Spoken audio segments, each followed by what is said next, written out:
Que sí, ya vamos que quiere entrar, por supuesto que Acordate, sí. Romina, que digo, se vacunó gente cercana al gobierno. Entonces, digo, ¿qué podemos también...? Me parece bien indignarse, uno tiene todo el derecho, pero cuando el gobierno vacunó a sus cercanos, cuando la ministra de Salud tiene a sus padres vacunados del día 1 y ningún periodista le pregunta. No, le hemos preguntado y ella ha respondido que se anotaron y le salió la vacunación. ¿Sabés qué día salieron los padres de la ministra de Salud? El día 1 de la vacunación en la provincia de Buenos Aires. ¿Sabés cuántos inscriptos había en la provincia de Buenos Aires? 3 millones. ¿Sabés cuántos se vacunaron el día 1? 408 personas. Digo, ¿podemos creer que de casualidad le tocó al papá y la mamá de la ministra de Salud el día 1? Pero Lucas, ¿te puedo hacer una pregunta? Entonces, lo que digo es, más allá de indignarse o no... No, porque si no quedo como una señora que está indignada, ¿no? La tele, qué horror lo que está pasando. Digo, ¿no se puede condenar a estas 5.000 personas que trataron de hacerse los vivos y vacunarse cuando otros con comorbilidades tenían que vacunarse sin salir porque sos de la oposición a decir, no, pero en el gobierno entonces la ministra, pero entonces todo eso lo cubrimos también? Romina, 100% de acuerdo. Pero aprovechá, digo, políticamente, si bueno, vamos a traer agua para este molino, pues la gente lo hace porque el gobierno lo hace. No, lo que digo es, había uno de los padres fundadores de Estados Unidos, James Madison, que decía, las leyes hay que escribirlas para demonios, no para ángeles. Porque si son ángeles, ni hacen falta. La gente se porta bien porque es un ángel. Entonces, la pregunta es, ¿está bien, es lo que decía Jairo, ¿está bien o está mal pedirle, digamos, requisitos sobre sus comorbilidades? Entiendo que en ciudad se pide más. Sí, en ciudad, ayer estuvo si se Fernán pide, Quiroz acá. te digo, en mi grupo chat de mis amigos del colegio de Zona Norte, varios decían, che, me anoté, después decían, no, igual no voy a ir. Pero como probaban si podían anotarse sin comorbilidades. Entonces, y la cantidad de certificados truchos que están dando los médicos. Y además, ¿no? Entonces, la pregunta es una pregunta de políticas públicas, digamos. ¿Qué conviene? ¿Controlar o no controlar? Hay un pro y un contra. Yo simpatizo con lo que dice Jairo. Quizás si controlas demasiado se puede complicar. Mi impresión es que en un contexto de escasez de vacunas sí habría que pedir algún tipo de control. Porque vos lo ves también en la gente que va a vacunarse a Estados Unidos, que te dice, bueno, yo no era del distrito, pero igual te vacunan, porque... Entonces tampoco hay controles. La pregunta es, dada la escasez de vacunas, ¿hay que controlar comorbilidades o no? A mí me da la impresión de que sí, ¿no? Pero digo, ¿por qué no podemos confiar nunca en nuestra buena fe? Y después el gobierno y usa eso es lo como que, política... en eso disiento con vos, Romina. Porque yo los veo a ustedes casi todos los días y te indignás con los que toman café, te indignás con los que... Me haces quedar como una señora indignada de Palermo que está... No me indigno con las cosas. No me indigno, las cuento. Es una discusión... Las cuento con vehemencia. Es una discusión... No me indigno. Es una discusión razonable. A mí me parece bien indignarse con esa... Me parece una inmoralidad ir a vacunarse sin comorbilidades. Yo soy docente universitario, me va a tocar el turno porque los docentes universitarios, por algún motivo, aunque tengan menos de 50 años, tienen prioridad. Aunque den clases por Zoom, que también aunque den clases por Zoom, ¿no? me parece mal, no voy a ir. Porque tenés un colectivero que está todo el día haciendo un recorrido, vos das una clase por Zoom, digo, no vos, digo a los docentes pero es que está bien. Me indigno por eso también. Hay una cuestión ética que es importante, pero la pregunta interesante es sobre políticas públicas. A veces las políticas públicas tienen que decir, la gente va a actuar como le convenga, al menos mucha gente, nos guste o no nos guste. Entonces, te doy otro ejemplo. La gastronomía al aire libre, que de nuevo, sé que por ahí es un tema, ¿no? Es sábado, no quiere decir indigno, ¿viste? Este sábado, no, digo, pero este fin de semana, ¿viste? Que este fin de semana, que otra vez que viene de nuevo. Yo digo, ¿cuál es el efecto neto? Te digo porque me pasó con unos amigos el otro día, que dicen, che, nos juntamos, hacemos algo, ¿viste? Está todo cerrado. Entonces, lo que hicimos, bueno, fuimos a una hamburguesería, compramos la hamburguesa y nos sentamos en una plaza. Francamente no sé si es ilegal o legal. Creo que es legal, fue todo el aire libre. Pero yo me imagino que mucha gente en esa situación dice, ¿sabes qué? Vengan a casa, porque no te puedes sentar en un lugar, ¿no? Entonces, ¿cuál es el efecto neto de todo eso? Tenemos que contar que la gente, digo, se comporta de una manera después de 1 año y pico. Argentina va a ser el país de pandemia más larga del mundo. Muy probablemente. Relativo. Se fue abriendo, o sea, hubo 40 días, un mes y largo, y después se fueron abriendo muchísimas actividades hasta llegar, no sé cuántas son ahora. 4. Sí, y por regiones también. Sí, no es lo mismo todo el país, no es lo mismo la zona por ahí te estoy metropolitana. hablando, yo vivo acá en la ciudad. Lo que quiero decir es, el ser humano no puede, digo, cumplir todas estas normas tal como se han puesto. O sea, y si no lo controlan, menos. Pero además, digo, pensá, hay 75.000 muertos en la Argentina. Voy a decir algo horrible, ¿eh? Pero digo, de esos, ¿cuántos tuvieron un comportamiento 100% con la ley? Obviamente, mucha gente de la que se contagia es porque, bueno, fui a visitar a mi nieto y me contagié. Entonces, digo, fíjate lo que es la necesidad del ser humano de ver a otra gente que, bueno, pone realmente en riesgo su vida. No solo son egoístas con la de los otros, sino que la verdad que muchos, lamentablemente, los que se murieron es porque, digo, yo no conozco, digo, personalmente, pero sí conozco muchos contagiados que decían, no, venía cuidándome, pero fui al cumpleaños de mi nieta. Pero digo, ahí está la confianza en la responsabilidad individual, en la que hace tanto hincapié el gobierno, en la que yo describo. La verdad es que no confío en la responsabilidad individual, porque esta cantidad de muertos te lo está demostrando también. Más allá de la responsabilidad del gobierno, el tema vacunas, donde ahora vamos a entrar. Coincido, pero hay un tema de comunicación. O sea, al principio de esta pandemia había 100.000 cosas que no se podían hacer. Pero lo que cuantitativamente es más relevante, lejos, son las reuniones en lugares cerrados. Entonces, por ejemplo, el trabajo de oficina creo que no se prohibió casi nunca. Digamos, se prohibían distintas cosas, pero ir a la oficina... Y mucha gente se contagió yendo a una oficina, si bien la mayoría lo hacía por Zoom. Entonces, creo que no hubo... Por ahí al principio no sabíamos de qué se trataba, ¿no? Pero una vez que empezamos a aprender más, me parece que se dieron demasiadas recomendaciones que superaron la capacidad de las personas de cumplirlas. Y creo que no se enfocó en a puertas cerradas y con personas en riesgo. Vos pusiste recién en Twitter tu conclusión. Lo tenemos por ahí. A ver, tenemos el último. Que Argentina puede ser de los peores países del planeta cruzando economía y estado de salud. Claro, si vos contás... ¿Pero eso es una impresión o tenés datos como para sostenerlo? No, bueno, si lo tenemos por ahí. Si contás, digamos, caída económica del 2020. Ahí está, lo podemos leer para saber que todos sepamos de lo que estamos hablando. Miren, tengo ante... Ah, no, pero con estos no veo de lejos. Dice, cuando termine todo y midamos y ponderemos de alguna manera muertos, caída económica, clases perdidas, días totales de cuarentena y sus variantes, altas chances de que seamos el peor país del planeta. No se me ocurre quién puede competirnos. Esto es un tuit de hace un rato. Sí, no, lo digo porque si uno ve, a ver, en los muertos Argentina ya está top 20 en términos de muertos por millón, ¿no? Muchos de los de arriba son europeos que ya no tienen... Entonces, cuando ves las curvas, Argentina va a pasar a muchos. Eso en muertos.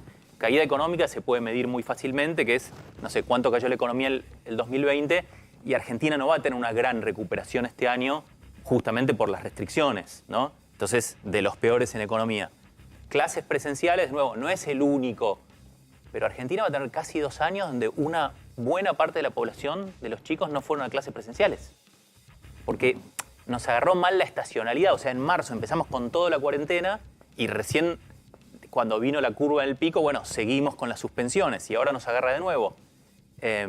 Y entonces tenés como todas esas variables donde Argentina es de lo peor del mundo realmente. Tendría que agregarte, y me veo obligado a decirte, y el punto de partida también es de los peores que había para arrancar. Digo, en términos de situación social, situación económica, acceso al crédito, porque uno te escucha y enseguida te surge, bueno, pero ¿de dónde veníamos? Es cierto, no tenías crédito como tiene Perú, que sale a endeudarse y financia el rescate o la ayuda, o Chile, etcétera. Digo, yo le agregaría el punto de partida y te agrego una pregunta porque vi que estás muy activo con eso. ¿En vacunas te parece que, además del episodio Pfizer, Argentina está tan mal? No, en vacunas Argentina... A ver, ¿con qué se puede comparar Argentina, no? Con América Latina, es la lógica, por una cuestión... Entonces, en vacunas, viste, hay distintas medidas, que es proporción de gente con las 2 dosis, ahí estamos muy mal, proporción de gente con 1 dosis, estamos relativamente bien, o cantidad de vacunas cada 100, que me parece que es lo más justo decir. Argentina en esa está muy abajo de Uruguay, muy abajo de Chile, un poco abajo de Brasil y apenas arriba de Colombia. Tradicionalmente los argentinos nos creímos como, bueno, somos de esta parte más sur de Sudamérica, Chile, Argentina y Uruguay, como un poco un nivel, en algunas dimensiones, mejor que otras partes de América Latina. En esto estamos más a nivel latinoamericano que a nivel Chile-Uruguay, ¿no? En vacunas. Por hoy, pero volviendo, digo, y esto es raro, ¿no? Porque no lo solemos hacer mucho con invitados, pero digo, teniendo en cuenta, de verdad, que sos muy activo en las redes, pusiste un tuit muy duro. A ver si lo tenemos por ahí. ¿Lo tenés por ahí, Jairo, vos? ¿O lo tiene, el que estaba vinculado con... tiene Pablo? Vinculado, gracias, vinculado con Pfizer, diciendo Pfizer mantuvo las mismas condiciones comerciales sin perjuicio del interés expresado por el gobierno. Bueno, lo que firma Pfizer, lo que publicó, creo que fue el diario La Nación, y Lucas Liat, que está acá sentado, pone todos tus muertos presidente. ¿No es demasiado duro? Bueno, obviamente es una referencia, creo que era una banda, ¿no? Todos tus muertos. Bueno, digo, bien, pero... los no vacunados con Pfizer, habiendo tenido posibilidad de acceder a 13, 14 millones, me podés decir de las cuales muchas de esas dosis quizás no se daban. ¿Y cuál es el mejor? Hay que tratar de discutir con la mejor versión del que no piensa como uno. ¿Cuál es elijamos el mejor argumento del gobierno de por qué no tenemos Pfizer?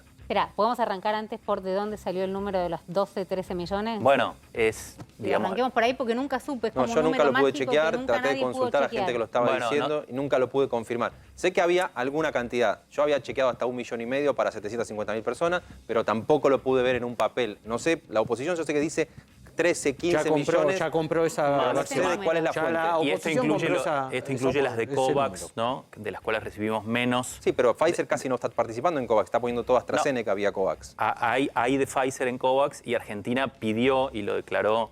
Sí, digamos, pero si vos te fijas lo que ha entregado COVAX en el mundo, el grueso, está bien, el 80%. Por eso, esto es Pfizer. No sé si son... Pueden ser 13 millones, pueden ser menos. Si te fijas proporcionalmente en cuanto a la población... Chile, Uruguay, hubo mucho Pfizer, hay 103 países. Sí, a Chile le dio 2,8 millones hasta ahora. Le había prometido 10 millones en el primer trimestre.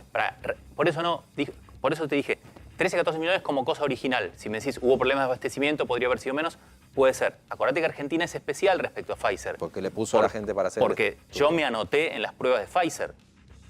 No me eligieron, estaba como suplente y no me eligieron.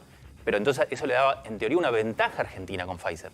Entonces digo, más allá del número, como te digo, 13 millones por ahí es lo inicial, después no van menos. 5 millones, si Chile fueron 2, decís 4.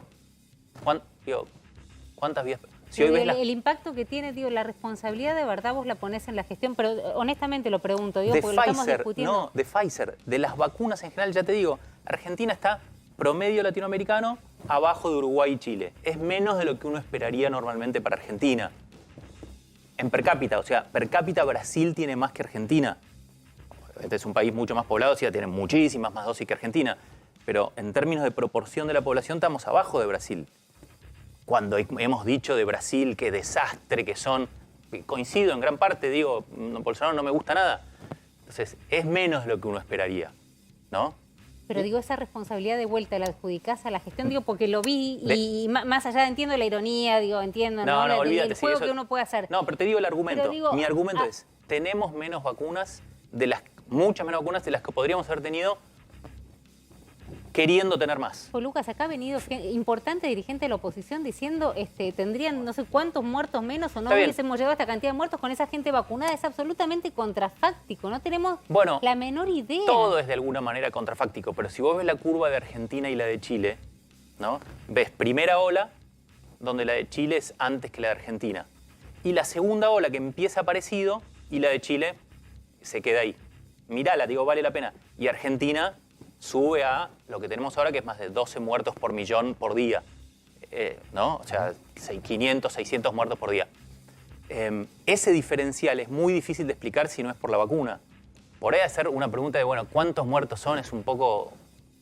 No sé, ¿cuántos son los muertos de este gobierno? ¿Cuántos son los muertos de la gestión? Sí, y tampoco sabés si eso te hubiese ahorrado por firmar el contrato con Pfizer. Porque, es cierto que el gobierno debe una explicación. Si vos mirás México, México tiene 14 millones de vacunas de Pfizer, siendo México un gobierno alineado ideológicamente con el de Alberto Fernández. Para mí ese es un argumento válido por el cual Alberto debería explicar. ¿Cuál es la ideología de las vacunas? No importa, lo que digo es el gobierno pone mucho énfasis en las corporaciones, etc.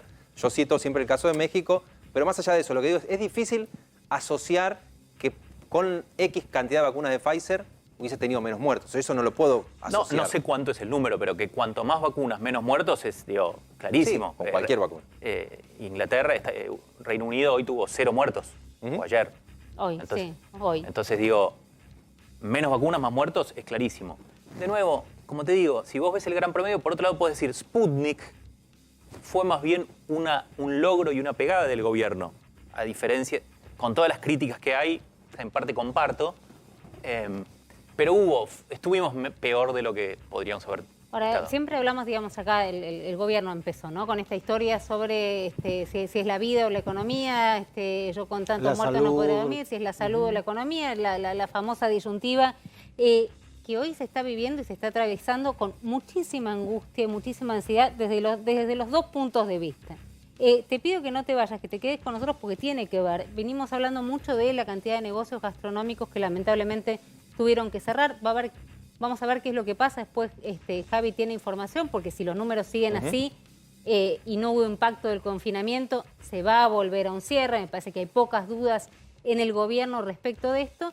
Pero tenés los negocios que cerraron, los restaurantes que tuvieron que cerrar, los históricos que se tuvieron que ir y decir, hasta acá llegué, y los que están ahí tratando de sobrevivir todavía. ¿Sobre cuántos negocios estuvimos hablando? ¿Sobre cuántos este año hasta ahora gastronómicos? 11.800 restaurantes y hoteles que están quebrando, que es un 50% más de lo que ya había bajado la persiana el año pasado. O sea, eso es lo que está diciendo la Federación de Entidades Gastronómicas. Vamos a mostrar algo distinto, si les parece, o a contar. Digo, alguien que está tratando de sobrevivir, así como contamos cómo se trata de sobrevivir en las distintas unidades de terapia intensiva, así como tratan de sobrevivir en los centros médicos, así como se trata de sobrevivir en medio de esta pandemia espantosa, cómo se está tratando de sobrevivir los que todavía vienen haciendo cierto equilibrio, tratando de no cerrar. Y buscamos un histórico, está en el centro. ¿Nos acompañás, Lucas? Vamos al centro. Sí, dale. encantado. Vamos al centro porteño, que está tremendo. No sé si pasaron. Terrible. El microcentro es una cosa. Es una una cosa. tristeza. Pasó en otros de nuevo, en otros centros de ciudades, ¿no? Sí, pero es triste. Es, sí.